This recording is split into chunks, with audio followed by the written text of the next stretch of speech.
This TikToker got caught faking cancer. Probably one of the worst things you could possibly do for internet clout. Her name's Madison, and she concocted this absolute elaborate, insane story about how she has leukemia, stage 2 pancreatic cancer, and has the tumor a size of a football. Now, the motive for this is obviously to get money and clout. That's pretty much the motive for 99% of things. And for this reason, she set up a GoFundMe, which is like a fundraising site, and she told the internet, look at me, I have cancer, I'm so helpless, give me money. And people did. They gave her $37,000. Unfortunately, the problem with spinning a web of lies is that eventually you get caught. And actually scamming people for their money from the internet is considered a crime. Fast forward to February of 2022.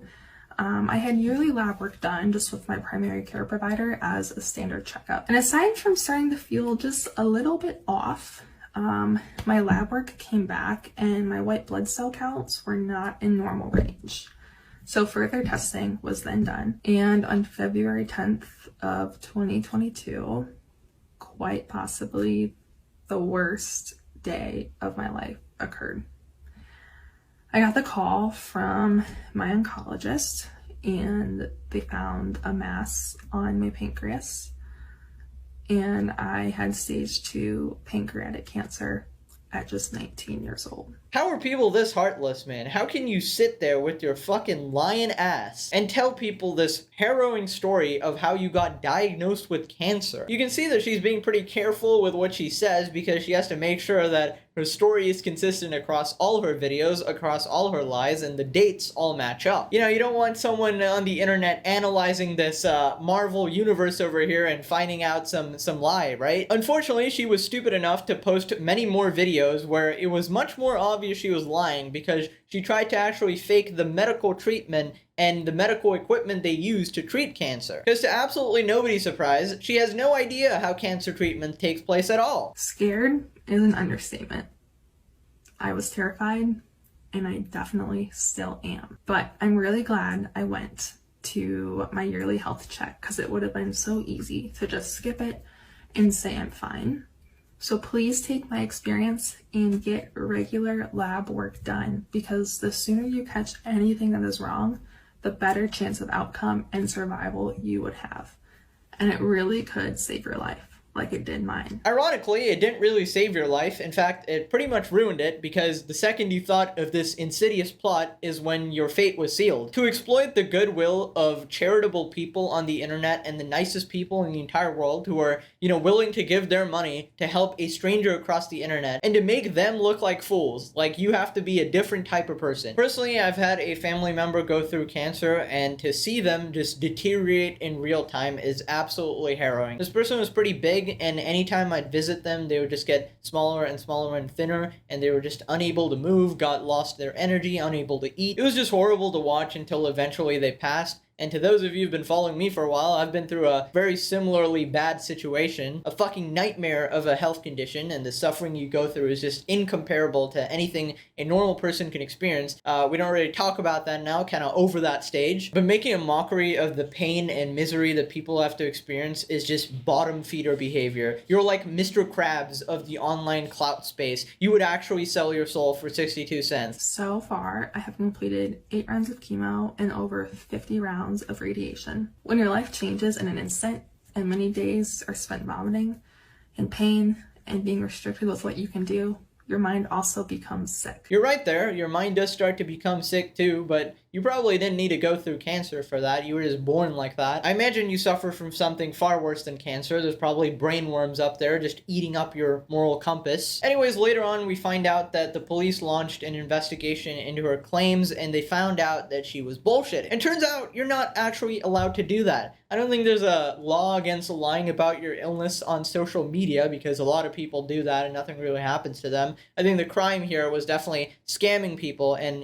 getting money out of them to pay for your non-existent illness. That definitely falls under scamming. Not to mention that huge organizations were actually donating to her and getting her to make these appearances on their shows. It's still ridiculous how faking the actual illness is not a crime as well, because we see people do that on a daily basis on TikTok, and then one day they get caught, and then they just kind of walk away like nothing happened, like, okay, I got my sympathy, moving on to another chapter of my life. But I guess it's kind of hard to verify every single person individually. So in one interview, Madison Russo claims doctors told her she had an 11% chance of survival, and people, charities, cancer organizations, they all donated to help her fight cancer. Investigators say Madison Russo took more than $37,000 from Maddie's fight against pancreatic cancer. Authorities allege Russo spent the past year claiming she'd been diagnosed with leukemia, stage 2 pancreatic cancer, and a tumor the size of a football that wrapped around her spine. You did this shit for a year? What the fuck, man? Have you no shame? Jesus Christ, a year. In the entire year, did you not have one thought that, hey, maybe I should reconsider doing this bullshit? Listen, at this point, we've had plenty of these similar stories before, and I've learned that you just cannot trust people online. And despite how kind you are and caring of other people, you need to see some sort of evidence before you start donating, okay? You need to see a medical record, you need to see confirmation by friends and family, or you need to see some physical deterioration. She seems absolutely fine. Because regardless of how good you think you're being, because of the existence of these scumbags, we cannot give people the benefit of the doubt anymore. People are willing to exploit the system. If you are one of those people who are kind enough to donate to charities or people in need, you have to be more wise with your judgment. And when you actually make a donation, please follow through and make sure you know exactly where your money's going and that it's being used for the purpose you intended it for. You wouldn't know this, but a lot of the popular charities you see that a lot of even YouTubers promote, they are complete scams. Police tell us they're reviewing all of Russo's posts as part of the investigation. In a press release saying witnesses with medical experience pointed out the many medical discrepancies, including terrible, life-threatening inaccuracies of her medical equipment placement on her body. The alleged scam was first spotted by doctors who wondered about this image that supposedly showed her getting chemo.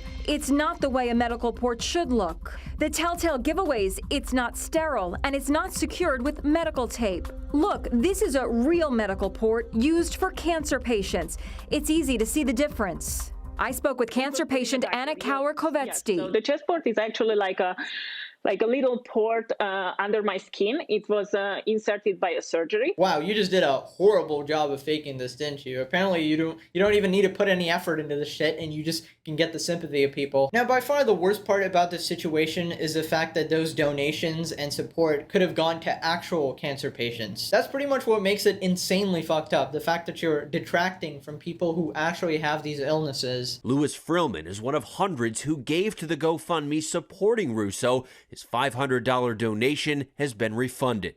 My thinking is say a prayer for this young kid because she's going to have a lot of terrible consequences. It really takes a special kind of evil person to do this, to make a mockery of the suffering that people actually go through. I genuinely think this type of shit deserves like at least 20 years in prison. Maybe I'm biased here, but I genuinely just do not have the slightest bit of sympathy for these people. Sorry for the sad story. Click this video. Hopefully something better. Bye-bye.